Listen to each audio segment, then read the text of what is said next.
ladies and gentlemen of the YouTube citizens, it's that time once again. It's your boy, Dash the Tru Inferno, back at it with the second episode of my Destiny commentary video.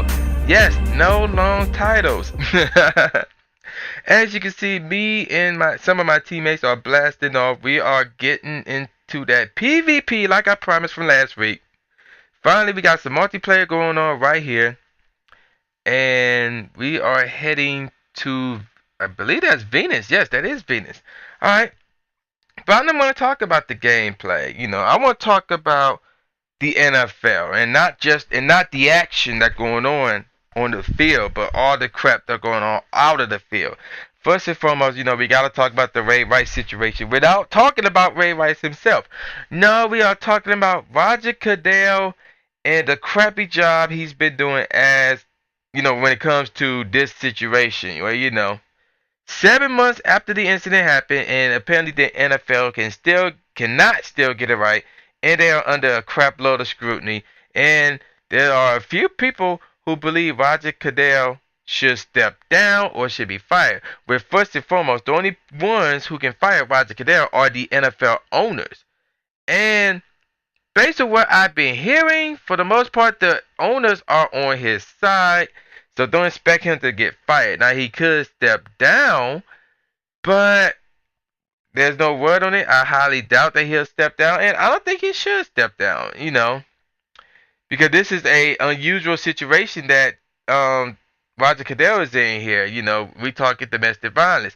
Now, at the same time, this is an issue that Roger Goodell and the NFL has shied away from, according to one Terry O'Neill, who with some organization involving women. I forgot what it's called, but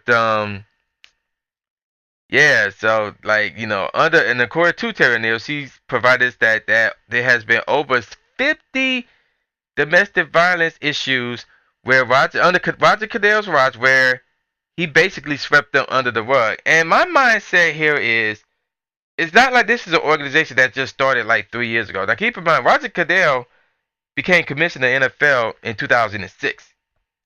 And this organization has been going on for a while. And Terry O'Neill has been the president or the woman in charge of this organization for a while as well. So my mindset is, yeah, there's no excuse for Roger Goodell to basically take over 50 of these incidents and sweep them under the rug. There's no excuse for that.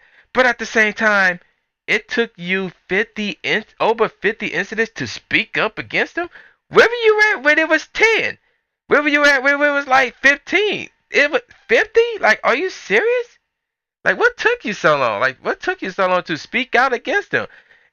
And, that's the one thing that a lot of people are talking about. I can't think of any reason why this woman would have to wait until over 50 event or instances of domestic violence to speak up now. And I'm like, no, you should have spoke up a long time ago, to be honest with you. But it's a real tricky situation. Obviously there's no excuse. Here's what I think should happen though. Ray Rice should be gone for the year and come back in the league. Now there's some people who think he should be gone, but keep in mind there have been people who've been caught drunk driving and accidentally killed somebody, served their time, did their time, pleaded guilty to whatever, but yet they're back in the league.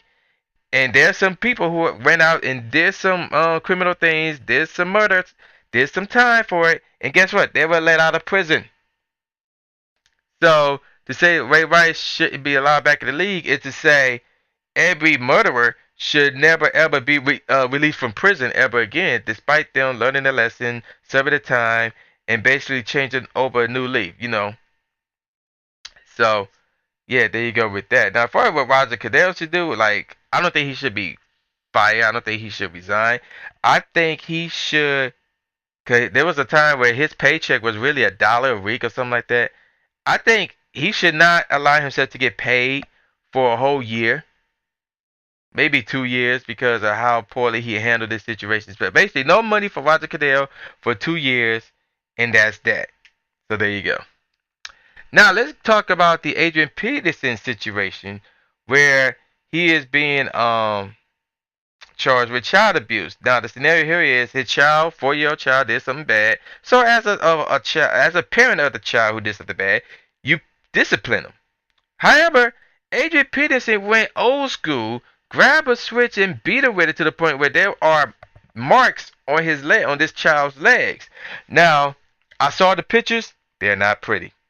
They are not pretty. They're a bit gruesome, but they're not that bad. I mean, I wouldn't say they're not that bad, but they're not as bad as some people were pointing out to be. But they still bad though, nevertheless. And it's a tough one to figure out because it's not like he was whipping somebody else's child. This is his own child. So, and so far what happened is Minnesota did not play him this past Sunday, but they activated him Monday. Yeah, they activated him Monday. So he's now practicing. He's now attending meetings. He's giving up for this Sunday's game, and he's going to play this Sunday's game. Meanwhile, the NFL had done nothing about this yet. Now, what I think should happen to Adrian Peterson, now keep in mind, again, this is old school that he did, because there was a time, oh crap, there was a time where people did whip people with switches. Like, they would go out and say, get that stick over there, or pick a stick or whatever, bring it back so they can whip it with it. In my day, yeah, I got whippings, but with a belt, or with a ruler stick to the hand, to the palm of the hand, and that's it. And me getting whippings like that was rare, because I was a good kid, you know. But that's why it's tricky, because there's some people who was like, yeah, you know, I used to whip my kids with a switch. I used to whip my kids with my hand. I used to whip my kids, period, whatever. So, but what I think should happen to Adrian Peterson, what I think should happen to him is this. He should be suspended by the league for one game, and should be fined 25,000, maybe 50,000, who knows, something around that area. And as you can see, the game over, and unfortunately we lost. And unfortunately, there was a lot of skipping in this video, so I apologize for that. The next one will obviously be better. This is your boy, the new Stephen A. Smith, aka Gene Ron II, saying peace out, y'all.